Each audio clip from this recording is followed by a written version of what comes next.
Well, it certainly is a beautiful Sunday morning, and my legs are feeling okay after the Eber pretzel. So I'm going to take on one of Ed Laverak's Polarized trainings. It's going to be another breakaway drill. More of that to come.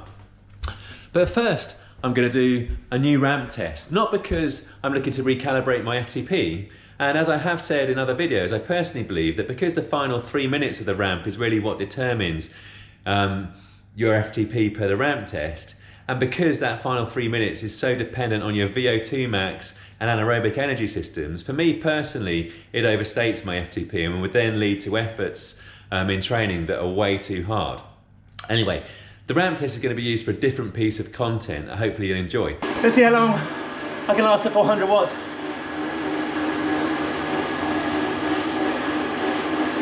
But first, of course, it's time for amino acids and cold coffee. And very excitingly, I'm now on to the black cherry amino acids. So I've recuperated a little bit from the ramp test. I spent 20 minutes or so just getting the legs turning over, the blood circulating, a few little mini ramps of a couple of minutes each, just to prepare the body for Ed's breakaway drills.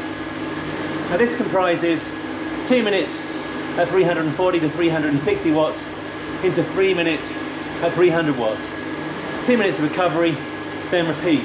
Meant to repeat 6 times, not sure if I'm going to be able to manage that. Going to start the effort here, the first effort, as we go over the KOM marker for the forward KOM. Now.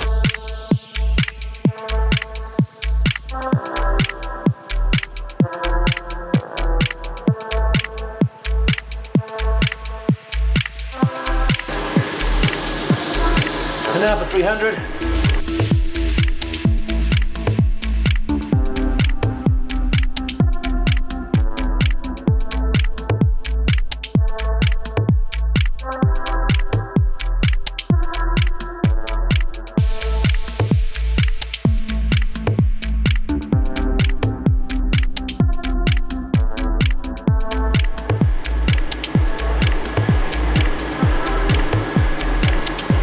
And there we go, 3 minutes. That was horrid.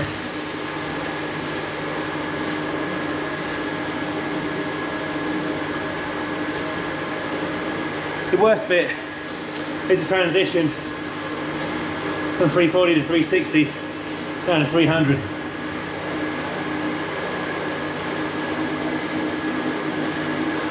That said, the 3 minutes of 300 isn't very nice.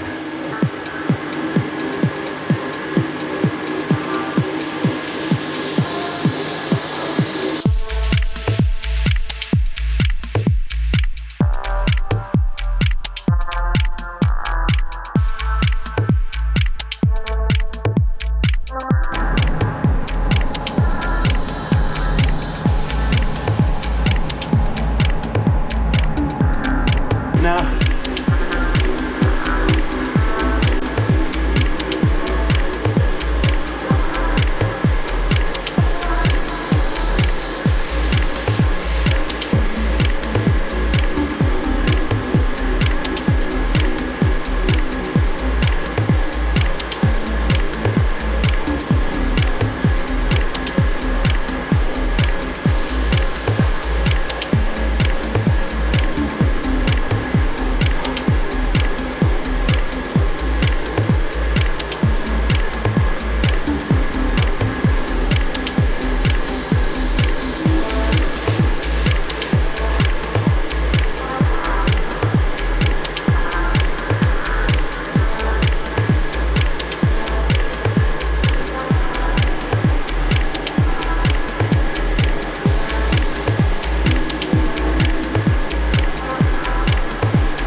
That'll do. I've got no more. I'm quite happy with 3 of those. It's pretty good quality ones. And on the back of the ramp test, I think that's more than enough intensity for the day. So as an addendum, people might be asking why I did a ramp test and the breakaway drills on the same day. Really, I just wanted to concentrate 2 very high intensity bike training sessions on the same day in order to then focus on the recovery this afternoon and this evening and all day tomorrow. Ed hadn't prescribed the ramp test. It's something I've done for a little bit of content that will drop shortly. But I didn't want to add in an extra day of intensity elsewhere next week. So that's the rationale. Post-workout recovery, starting as always with the greens.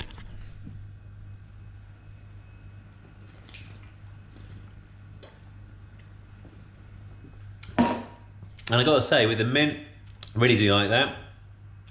And as I touched on during the ramp test, weight is now down at just under 63, 62.8 this morning, and I haven't really done anything over and above the norm to achieve that. Obviously, I guess the longer ride would have helped. So I'm going to try and see if I can sustain roughly the 63 kilograms while still feeling good. The operative word, good, feeling good. And now for the post-workout protein, I think I'm going to go with the vegan today.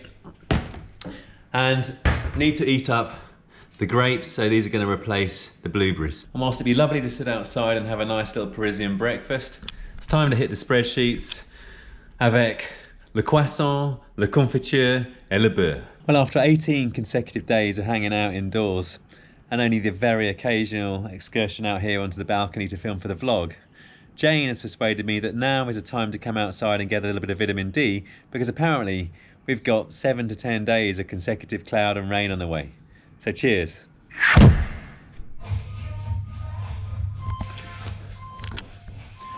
So Tuesday morning's treachery is literally just about to begin over there. However, very unusually, we've had a delivery at 6:30, and it's from the wholesaler, the food wholesaler that normally delivers to the restaurants. And we've got basically a nice bunch of fruit and veg again, but also some of the good carbohydrates, lovely looking baguette there, and of course the obligatory avocados. Looking forward to some more vegetable curries.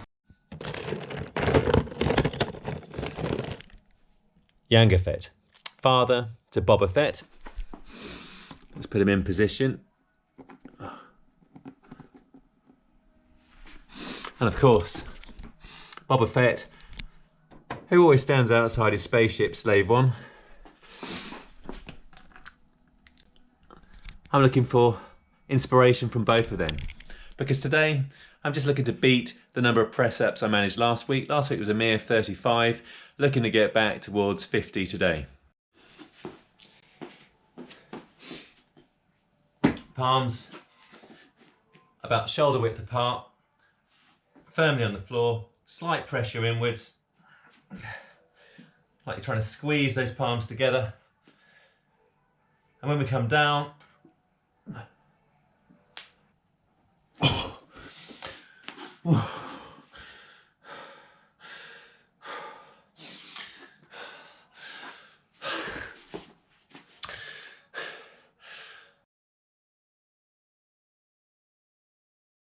palms about shoulder width apart, firmly on the floor, slight pressure inwards, like you're trying to squeeze those palms together. And when we come down, elbows at a 45-degree angle.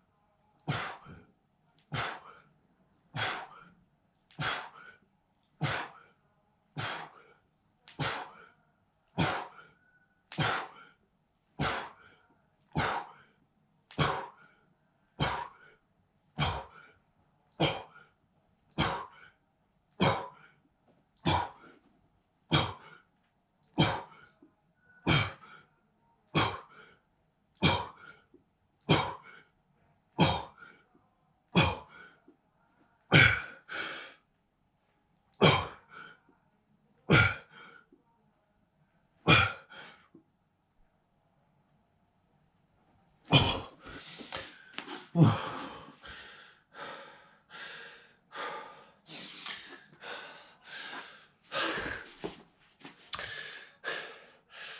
I think that's about 40. A little bit of progression to be welcomed. So I'm really glad that I didn't do any lower body work just over there a few moments ago, well, nearly an hour ago. Because once again, I've underestimated just how difficult this Ed Laverack Polarized training is. I'm just about to complete the final max effort 1 minute sprint. But what Ed has me doing is basically 1 hour at 70 to 80% of FTP, i.e. 200 to 230 watts. But every 14 minutes, I do a max effort 1 minute sprint at 160% of FTP, i.e. 480 watts. And it is emotional. And after the sprint, you come straight back to the 200 to 230 watts, i.e. no soft pedaling.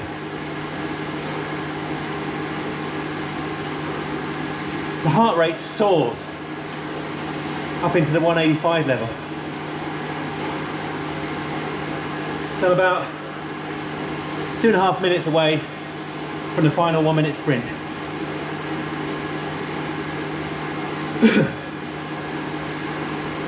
You see here that while I'm seated, the pedaling technique is nice. 50-50, 71 power efficiency score, so a nice circular motion, including the pull back or the pull through on the pedal. Hashtag glutes and hamstrings are important. So of course what Ed has me doing here is working on the power zones where I'm deficient, i.e. I guess this is zone 7. Fully anaerobic.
Emotional. So that was the last, I did a four sprints. I'm going to do 5 minutes recovery, then it's on to work.